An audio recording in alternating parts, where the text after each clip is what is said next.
তুমি ভালো, তোমার মন ভালো, তাই তোমার লাইভে আসি, ভালো লাগে। ঠিক আছে আপু, ধন্যবাদ আসার জন্য আপনাকে, অসংখ্য ধন্যবাদ আপু।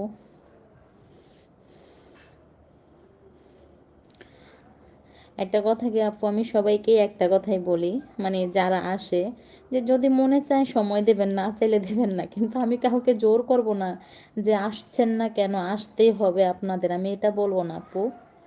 আমি বুঝি, আমি যেরকম কষ্ট করি তোমরাও কিন্তু সেম জিনিসটাই কষ্ট করতেছো। ঠিক আছে, আর আমি যদি তোমাদেরকে একটু সময় দিতে পারতাম তাহলে আমার নিজের কাছেও ভালো লাগতো। ঠিক আছে। আর একটা কথা শেয়ার করি আপু, মানে আমি কারো বদনাম বলি না।